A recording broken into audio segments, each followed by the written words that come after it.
আল্লাহর হাবিব সাল্লাল্লাহু আলাইহি ওয়াসাল্লামের বয়স তখন ৩৫। বয়স কত? মজার একটা ঘটনা, খেয়াল করে শুনবেন। বয়স কত? ৩৫। কাবা ঘরের পুনর্নির্মাণ হবে। কাবা ঘরের 4টা কর্নারের একটা কর্নার আছে আর রুকনুল হাজারিল আসওয়াদ, যেখানে হাজরা আসওয়াদ পাথর থাকে, ওইটাকে সরানো হয়েছে। এখন কাবা ঘরের নির্মাণ শেষ, ওই হাজরা আসওয়াদ পাথর নিয়ে এটার কর্নারের মধ্যে সেট করা হবে। কিন্তু কে রাখবে? কারণ হাজরা আসওয়াদ তো যেন তেন পাথর নয়, জান্নাতি পাথর। কিয়ামতের দিন এই পাথরের ভেতরে আল্লাহ একটা জিহ্বা দিবে, 2টা চোখ দিবে। এই পাথর বলবে, আল্লাহ এই লোকগুলো আমারে চুমু দিয়েছিল, এর উসিলায় আজকে তুমি তার জান্নাতে ঢুকায় দাও। তো এটা অনেক সম্মানিত পাথর, এই পাথরকে বহন করাটাও সম্মানিত। 4 দলের মক্কার 4 নেতা বলে, এই সম্মান আমরা হাতছাড়া করতে চাই না, কেউ এই পাথরে হাত দিতে পারবে না। এক নেতা কয়, আমি নিব, আমি নিয়ে এটা কাবা ঘরে রাখবো। দ্বিতীয় নেতা বলে, না, এই পাথর আমি অন্য কাউরে দেব না, এটা অনেক সম্মানের, অনেক প্রেস্টিজিয়াস ইস্যু, আমি এই পাথরটা হাতে নিয়ে কাবা ঘরে রাখবো। তৃতীয় নেতা বলে, না, রক্তের গঙ্গা বইয়ে দেব, কিন্তু এই পাথর কাউরে দেব না। চতুর্থ নেতা বলে, না, আমি নেব। কিলাকিলি আছে না নাই? পাথর কয়টা? নেতা কয়জন? 4 জন। কিভাবে এই সম্মানিত পাথর নিয়ে সেট করবে? কেউ মীমাংসায় যেতে পারে না। এক মুরব্বী বলে, থাক, আজকের জন্য এখানেই সবার মুলতবি, আগামী দিনে এই মসজিদুল হারামের দরজা দিয়ে প্রথম যে ঢুকবে সে সিদ্ধান্ত দিবে। আল্লাহর মেহেরবানি, এর পরের দিন এই পথ দিয়ে ছুটে এসেছে বিশ্বনবী মুহাম্মদ। সুবহানাল্লাহ পড়বেন না? আল্লাহ পড়েন আওয়াজ করে। কামলিওয়ালা নবী প্রথম আসলেন, সবাই খুশি, জামিন রাদিনা বি। আরে আলামিন আসছে, আলামিন আসছে। সবাই বিশ্বনবীকে বললেন, এই এই ঘটনা। কেউ তো পাথর ছাড়তে চায় না। পাথর হইল একটা, নেতা কয়টা? এখন কে এই পাথর নিয়ে রাখবে? এই নিয়ে মারামারি। আল্লাহর হাবিব সাল্লাল্লাহু আলাইহি ওয়াসাল্লাম বললেন, যাই, হালুম্মা ইলাইয়া সাউবান, একটা কাপড় নিয়ে আসো, আমি এখনই সলিউশন করে দিচ্ছি। সুবহানাল্লাহ নাই? কাপড় নিয়ে আসা হলো। বিশ্বনবী বললেন, কই পাথর? সবাই বলল, এই পাথর। আল্লাহর হাবিব সাল্লাল্লাহু আলাইহি ওয়াসাল্লাম মোবারক হাত দিয়ে পাথরটা তুললেন।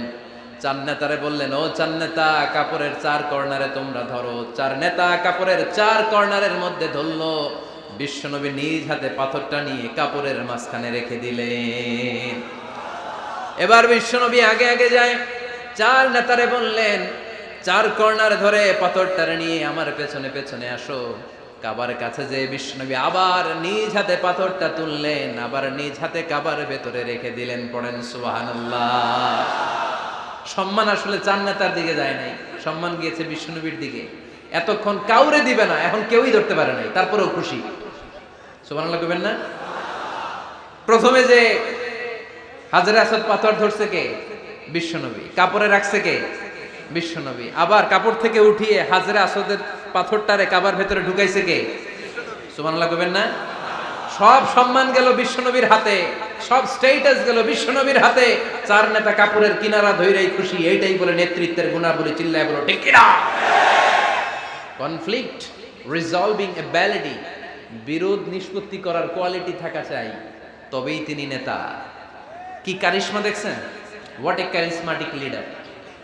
এতক্ষণ রক্তের বন্যা বইয়ে দিবে, কাউরে দিবে না পাথর। এখন কেউই ধরতে পারে নাই, কিন্তু স্লোগান দিতেছে জিন্দাবাদ। আসরা নাই? নেতা হইলে এরকম নেতা হইতে হবে। মদিনাতে আউস আর খাজরাজ গোত্রের যুদ্ধ 120 বছরের। কয় বছর? কেউ থামাতে পারে না, রক্তক্ষয়ী যুদ্ধ। আল্লাহর হাবিব সাল্লাল্লাহু আলাইহি ওয়াসাল্লাম মক্কা থেকে মদিনায় এসে 7 দিনের ব্যবধানে 120 বছরের যুদ্ধ থামাইয়ে দিলেন। এতদিন এই গোত্রের লোকের সাথে এই গোত্রের কোনো বিয়ে নাই, এই গোত্রের লোকের সাথে এই গোত্রের কোনো অর্থনৈতিক লেনদেন নাই। বিশ্বনবী যখন আউস খাজরাজের যুদ্ধ থামিয়ে দিলেন, মদিনাতে আনন্দের ধুম পড়ে গেল, নতুন নতুন উৎসবের ধুম পড়ে গেল। সব ভাই ভাই। নেতা হইলে এরকম নেতা হইতে হবে, কোনো মারামারি থাকতে পারবে না সমাজে। চিল্লা এখন ঠিক কিনা? নেতা আসলেই সমাধান, নেতা আসলেই। সহিহ বুখারীতে একটা কিতাব আছে, কিতাবুস সুলহ, মীমাংসার অধ্যায়। একটা বাব আছে, বাবু কওলিল ইমামি লি আসহাবিহি ইযহাবু বিনা নুসলিহ বাইনাহুম। ইমাম সাহেবের এই কথা যে আমাদেরকে নিয়ে চলো, আমরা মিলাইয়া দেব, এটা আল্লাহ রাসূল সাল্লাল্লাহু আলাইহি ওয়াসাল্লামের একটা বিখ্যাত ডায়ালগ। ডায়ালগটা কি? খেয়াল করে শুনেন। যুদ্ধ, মারামারি আর ঝগড়া শুনলেই আল্লাহ রাসূল সাল্লাল্লাহু আলাইহি ওয়াসাল্লাম বলতেন, ইযহাবু বিনা নুসলিহ বাইনাহুম। আরে আমরা আছি তো, আমগরে নিয়ে যাও না, আমরা মিলাই দিব। সুবহানাল্লাহ পড়েন। মারামারি দেখলে বিশ্বনবী মিলায় দিতেন। আল্লাহর হাবিব সাল্লাল্লাহু আলাইহি ওয়াসাল্লাম বলতেন, আলা উখবিরুকুম বিআফদালি দারাজাতিন মিনাস সালাতি ওয়াস সিয়ামি ওয়ান নুসুক। রোজা, নামাজ, সালাতের চেয়ে বড় একটা সওয়াবের কাজ আছে, ওটা কি আমি তোমাদের বলবো না? সাহাবারা বললেন, সেটা আবার কি? বিশ্বনবী বললেন, ইসলাহু যাতিল বাইন। দুইজন ঝগড়া করতেছে, তুমি ঝগড়া না লাগায় দিয়া মিলাই দিবা, এর চেয়ে ভালো কাজ হয় না। জোরে কোন ঠিক কি না?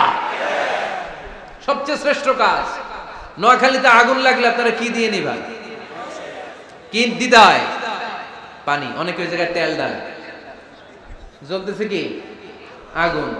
আগুন নিবানোর জন্য ঢালবেন কি? অনেকে ঢালে কি? তেল। আহা, না, আপনি থামায় দিবেন, মিলায় দিবেন। আপনার জন্য ভালো জিনিস মিলায় দিবে কে? 7 নাম্বার, ফারসাইটেডনেস, দূরদৃষ্টিতা, ভিশনারি অ্যাটিটিউড, ফিউচারিস্টিক। নেতা অনেক দূর দেখতে পায়, তিনি দূরদর্শী। কর্মী যত দূর দেখে, নেতাও যদি তত দূর দেখে, দেশ চলবে? কথা বলেন। কর্মী যদি দেখে 500 মিটার, নেতার দেখতে হবে কয় মিটার? 1000 মিটার। কর্মী যদি দেখতে পায় 1000 মিটার, নেতার দেখতে হবে কয় হাজার মিটার? 2000 মিটার। কারণ নেতা হবে ফিউচারিস্টিক, ভিশনারি, স্বপ্নবাজ, স্বপ্নচারী। নেতাকে স্বপ্ন দেখতে হয়, ওই স্বপ্ন জাতিকে দেখাতে হয়। চিল্লায় বলেন ঠিক কি না? মানুষ তার স্বপ্নের সমান বড়। আপনি কত বড় আপনার স্বপ্ন শুনলে বোঝা যাবে। স্বপ্ন সেটা না যেটা মানুষ ঘুমিয়ে ঘুমিয়ে দেখে, স্বপ্ন সেটা যেটা অর্জনের আকাঙ্ক্ষা মানুষকে ঘুমাতে দেয় না। আল্লাহর হাবিব সাল্লাল্লাহু আলাইহি ওয়াসাল্লাম স্বপ্ন দেখিয়েছেন সাহাবাদেরকে, বিশ্ববিজয়ের স্বপ্ন, ইসলামকে বিজয়ী শক্তি হিসেবে দেখার স্বপ্ন। চিল্লায় বলেন ঠিক কি না? আল্লাহর হাবিব বলতেন, ইন্নাল্লাহা জাওয়ালি আল আরদা ফারাআইতু মাশারিকাহা ওয়া মাগারিবাহা। আল্লাহ তাআলা গোটা বিশ্বটাকে ছোট্ট করে আমার সামনে দেখিয়েছে। আমি ফুটবলের সাইজের এই পৃথিবীর প্রাচ্য পাশ্চাত্য, ডানে বায়ে সামনে পেছনে সবটাই দেখেছি। ওয়া ইন্না মুলকা উম্মতি সায়াবলুগু মা জুবিয়ালি। যত দূর আল্লাহ আমারে দেখিয়েছে, তত জায়গায় লা ইলাহার পতাকা পতপত করে একদিন উড়বে। কোন একদিন এদেশের আকাশে কালিমার পতাকা উড়বে। সেদিন সবাই খোদাই বিধান পে দুঃখ বেদনা ভুলবে। এটাই আমাদের স্বপ্ন। চিল্লায় বলেন ঠিক কি না? স্বপ্ন দেখতে জানতে হয়। সুলহে হুদাইবিয়া চলতেছে, সন্ধি। 1400 সাহাবা নিয়ে বিশ্বনবী মক্কায় আসলেন উমরা করতে। কাফেররা বলে, গো ব্যাক, অ্যাবাউট টার্ন, ফিরে যাও, হবে না। আল্লাহ রাসূল সাল্লাল্লাহু আলাইহি ওয়াসাল্লাম অনুরোধ করলেন, দাও না, উমরার নিয়ত করে এসেছি। ইজার আর রেদা পড়ে কাফেররা বলে, না, আগামী বছর, এই বছর হবে না, চুক্তি করো। চুক্তির মধ্যে লেখা হলো, মা খাবা আলাইহি মুহাম্মাদুর রাসূলুল্লাহ। ঠিক আছে, চুক্তি 10 বছরের, মুহাম্মদ রাসূল সাল্লাল্লাহু আলাইহি ওয়াসাল্লামের পক্ষ থেকে চুক্তি। কাফেররা বলে, না, আমরা তো তোমার রাসূলুল্লাহ মানি না। তোমার রাসূলুল্লাহ মানলে তো মা সাদাদনাকা আলা শাই, তোমার সাথে কোনো ঝগড়াই নেই, রাসূলুল্লাহ কাটো। সাহাবীরা তেড়ে উঠলেন। ওমরে ফারুক বলেন, মুখ সামলে কথা বল। সুহাইল ইবনে আমির, তোর জিহ্বাটা আমি টেনে ছেড়ে ফেলবো, সাবধান। আমার নবী শেষ নবী, শেষ রাসূল মুহাম্মদ রাসূলুল্লাহ কাটার ক্ষমতা কারো নাই। আমি ওমর বেঁচে থাকলে কেউ কাটতে পারবে না। বিশ্বনবী বললেন, ওমর সরে যাও, কেটে দাও। সুবহানাল্লাহ কইবেন না? মুহাম্মদ রাসূলুল্লাহ কাফেররা মানে না। কাফেররা কয়, তুমি লেখো মুহাম্মদ ইবনে আব্দুল্লাহ, আব্দুল্লাহর বেটা মুহাম্মদ। কারণ মুহাম্মদ রাসূলুল্লাহ যদি এই সন্ধিতে থাকে, চুক্তি তার নিচে আমরা সিগনেচার করি, তার মানে এটাই প্রমাণ হয়ে যায় আমি তোমাকে রাসূল বলে মানি। আমরা কাফেররা তোমাকে রাসূল বলে মেনে নিয়েছি। নো, তোমার রাসূল বইরা মানলে তো খেলা এখানেই শেষ। কাটো, রাসূলুল্লাহ লেখা যাবে না, লিখতে হবে আব্দুল্লাহর বেটা মুহাম্মদ। কোন সাহাবারা রাজি হয় না। কথা শুনতেছেন? সাহাবারা বলে, রক্তক্ষয়ী যুদ্ধ হবে, আমার নবীর নামের পরে রাসূলুল্লাহ লিখতেই হবে। বিশ্বনবী বললেন, কেটে দাও। কারণ সাহাবারা দেখতেছে এতটুকু, বিশ্বনবী দেখে অতটুকু। বিশ্বনবী অন্য প্ল্যানে আগাচ্ছেন। বিশ্বনবী ভাবলেন, 10 বছরের যুদ্ধ বিরতি যদি হয়ে যায়, আমি আমার লোকদেরকে ঠিক করব। আমি তারবিয়া, তালিম, তাহজিব, তামাদ্দুন দিয়ে মদিনাটাকে একটা কল্যাণ রাষ্ট্রে পরিণত করব। আমি আমার ফোর্সকে সাজাবো, আমি আমার সাহাবাদেরকে প্রশিক্ষিত করব। এই 10 বছরের ব্যবধানে আমি গোটা বিশ্বকে ঝাঁকি মেরে কাঁপিয়ে দেব। কিন্তু সাহাবারা পড়ে আছে রাসূলুল্লাহর মধ্যে। সাহাবারা পড়ে আছে কই? সাহাবারা এর চেয়ে বেশি ভাবতে পারতেছে না। সাহাবারা বলে রাসূলুল্লাহ কাটা যাবে না, বিষ্ণু বলেন কেটে দাও। তার মানে নেতা কর্মী যদি দেখে 500 মিটার, নেতার দেখতে হবে 1000 মিটার। চিল্লায় বলেন ঠিক কিনা? নেতার 9 নাম্বার গুণাবলী, a leader should be very strategic. নেতাকে কৌশলী হতে হয়। কৌশল না জানলে উনি নেতা হতে পারে? বলেন। ডিপ্লোম্যাটিক কোয়ালিটি, কূটনীতি যদি না জানা থাকে নেতা হইতে পারবে? আল্লাহর হাবিব সাল্লাল্লাহু আলাইহি ওয়াসাল্লামের মতো বড় কূটনীতিবিদ পৃথিবী দেখেছে? কথা কন না কেন? দেখেন কি ধরনের স্ট্র্যাটেজি আমার নবী ফলো করতেন। আমার নবী যদি যুদ্ধ করতে কোথাও যেতেন, অ্যাটাক করবেন ডান দিকে, অ্যাটাক করবেন কোন দিকে? খায়বার অ্যাটাক করবেন, খায়বার ডানে। বিষ্ণুবী বের হতেন মদিনার বাম দিক দিয়ে। যাবেন কই? ডানে। আওয়াজ করে বলেন যাবে কই? কিন্তু মদিনা থেকে বের হইতেন কোন দিক দিয়ে? বাম দিক দিয়ে। লোকেশন আর ডাইরেকশন কখনো কারোর সাথে শেয়ার করতেন না। উনি কই যাচ্ছে কেউ বুঝতো না। বাম দিক দিয়ে বের হয়ে অনেক ঘুরে তারপরে ডান দিকে যেতেন। সুবহানাল্লাহ পড়বেন না? অ্যাটাক করার সময় 3টা অপশন দিতেন, choose any of the options. যে বলতেন নাম্বার 1 আসলিম তাসলাম, ইসলাম মানো, ভাই ভাই আমার হৃদয়ে চলে আসো, তোমরাও ভাই আমরাও ভাই, দুনিয়াতেও শান্তি আখিরাতেও শান্তি। এটা যদি ভালো না লাগে, option 2 you pay the tax, we provide you the security. তোমরা ট্যাক্স দিবা, আমরা তোমাদেরকে সিকিউরিটি দিব। ইয়াতুনা আল জিজিয়াতা আন ইয়াদিন ওয়া হুম সাগিরুন, তোমরা জিজিয়া দিবা, আমরা সিকিউরিটি দিব। প্রথম অপশন মুসলমান হইলা না, আমাদের ভাইও হইলা না। দ্বিতীয় অপশন ট্যাক্সও দিবা না, কাফির থাকতে মনে চায় থাকো, খ্রিস্টান থাকো, ইহুদি থাকো, ধর্মান্তরিত হওয়া লাগবে না, খালি ট্যাক্স দিবা, ওইটাও ভালো লাগে না। 3 নাম্বার অপশন হচ্ছে the sword will decide what gonna happen among আস, তলোয়ার ফয়সালা করবে এখন কি হবে। সুবহানাল্লাহ কইবেন না? প্রথমেই যেই কোথাও অ্যাটাক করতেন বিশ্বনবী, সবসময় ডিফেন্সিভ মোডে থাকতেন, আত্মরক্ষার মোডে থাকতেন। আক্রমণ করা হলে মেনে নিতেন, ধৈর্য ধারণ করতেন। ধৈর্যের সীমা যখন ছাড়িয়ে যেত তখন বিশ্বনবী হাত তুলতেন, চিল্লায় বলেন ঠিক কিনা? যুদ্ধের ময়দানেও যখন সেনাপতি পাঠাতেন বলতেন খবরদার নারীদের গায়ে হাত তুলো না, বৃদ্ধাদেরকে মেরো না, শিশুদেরকে মেরো না, ওই এলাকার পাদ্রীদের গায়ে হাত তুলো না, ওই এলাকার গবাদি পশুগুলোকে হত্যা করো না, গাছপালাগুলো ধ্বংস করো না। তোমাদের বিরোধী যোদ্ধারাও যদি তলোয়ার রেখে দিয়ে হাত তুলে বলে আল আমান, সিকিউরিটি সিকিউরিটি, আমরা আমান চাই, নিরাপত্তা চাই, তাকেও মেরো না। সুবহানাল্লাহ পড়বেন না? গোটা বিশ্বকে সভ্যতা শিখিয়েছেন। মক্কা বিজয়ের পরে গণধর্ষণ করেন নাই, গ্রামকে গ্রাম তিনি জ্বালিয়ে দেন নাই, হাজার হাজার লক্ষ লক্ষ শত্রুকে এক বাক্য দিয়ে ক্ষমার ঘোষণা দিয়েছেন, চিল্লায় বলেন ঠিক কিনা? As a father, as a teacher, as a commander, as a leader, as a lawgiver, as a lawmaker, as a reformer of the society, Muhammad is the superman of the world. আওয়াজ করে পড়তে হবে আল্লাহু আকবার। কূটনীতি কারে বলে? Diplomacy কারে বলে? স্ট্র্যাটেজিক অ্যাটিটিউড কারে বলে? শিখে নেন। বদরের প্রান্তরে বিশ্ব ইসলাম উপস্থিত হলেন। ওই যে কাফেরদের তাবু, কাফেররা আসছে 3 দিন আগে, মুসলিম সৈনিকরা পৌঁছলেন 3য় দিন। এসে বিশ্ব ইসলাম সবাইকে বললেন কত হতে পারে কাফের, কেউ বলতে পারে না। 2 জন রাখাল পেয়ে জিজ্ঞেস করলে, এই রাখাল কয়দিন ধরে আছো? আমরা 1 সপ্তাহ ধরেই বদরে আছি। শুনতেছেন? শুনতেছেন?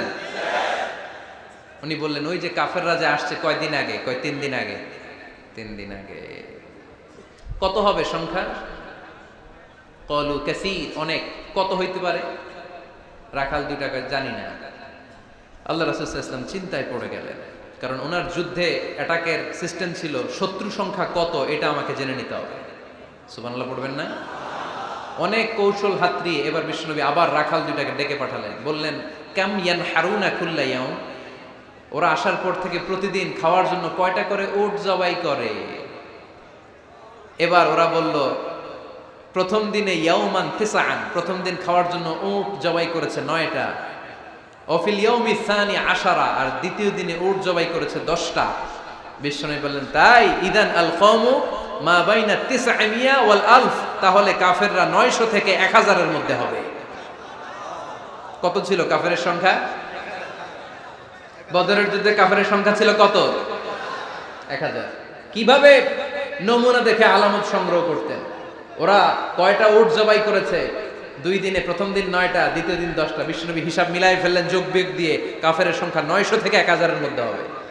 হিসেব করে দেখা গেল 1000 সৈনিক এসেছিল সেই বদরের যুদ্ধে। চিল্লায় বলো আল্লাহু আকবার। স্ট্র্যাটেজি জানতে হয় না, তাকে কৌশল জানতে হয়। সর্বশেষ নেতার যে গুণ, এটা বলে শেষ করব, সাকসেশন ম্যানেজমেন্ট। নেতা ভালো নেতা বানায়া যায়, ঠিক কিনা? A good leader produces a good leader. একজন ভালো নেতা তখনই ভালো নেতা যখন সে নতুন করে ভালো নেতা তৈরি করে দিয়ে যায়, ঠিক কিনা? সে যদি নতুন নেতৃত্ব তৈরি করে দিয়ে না যায়, সমাজ চলবে? চলবে? এটাকে বলে দি সাকসেশন ম্যানেজমেন্ট। আল্লাহ রাসূল সাল্লাল্লাহু আলাইহি ওয়াসাল্লাম ভালো সাকসেসর রেখে গিয়েছিলেন, এমন কিছু যোগ্য নেতৃত্ব তৈরি করে গিয়েছিলেন, উনার পরে টানা 30 বছর নেতৃত্ব নিয়ে মুসলিম উম্মাহকে 1 সেকেন্ডও ভাবা লাগে না। চিল্লায় বলো মুসলমান, ঠিক কিনা? ভালো নেতা ভালো নেতা বানায়। নেতা খালি নেতৃত্ব দেয়, উনি কোনো নেতা বানায় নাই। এটা কি নেতা? কথা বলেন। এবার উত্তর দেন। আমার নবী ইন্তেকালের আগেই যোগ্য নেতৃত্ব তৈরি করে রেখে গিয়েছিলেন কি জান নাই? কাকে রেখে গেছেন? আবু বকর। আরহামু উম্মতি বি উম্মতি আবু বকর। এই উম্মতের সবচেয়ে রহমদিল। আর কারে রেখে গিয়েছেন? ওমর। আশাদ্দুহুম ফি আমরিল্লাহি ওমর। আল্লাহর জমিনে আল্লাহর দ্বীন বাস্তবায়নে সবচেয়ে কঠোর ছিল ওমর। ওনার ক্যারেক্টারিস্টিক এমন ছিল, কথার আগে হাত চলতো, জোরে কোন ঠিক কিনা? আল্লাহর হাবিব সাল্লাল্লাহু আলাইহি ওয়াসাল্লাম বলতেন, লা নাবিয়্যা বা'দি ওয়ালা রাসূলা। আমার পরে নবীও নাই, রাসূলও নাই, তবে লাউ কানা বা'দি লাকানা ওমর। আমার পরে যদি নবী হওয়ার যোগ্যতা কারো থাকে, আমার ওমরের সেই যোগ্যতা আছে। প্রভু তুমি বলেছ রাসূল দেবে না, বলনি দেবে না ওমর, বলনি দেবে না হামজা তারি, খালিদ বিজয় সমর। প্রভু তুমি বলেছ রাসূল দেবে না, বলনি দেবে না ওমর, বলনি দেবে না হামজা তারি, খালিদ বিজয় সমর। প্রভু তুমি বলেছ রাসূল দেবে না। সুবহানাল্লাহ পড়েন।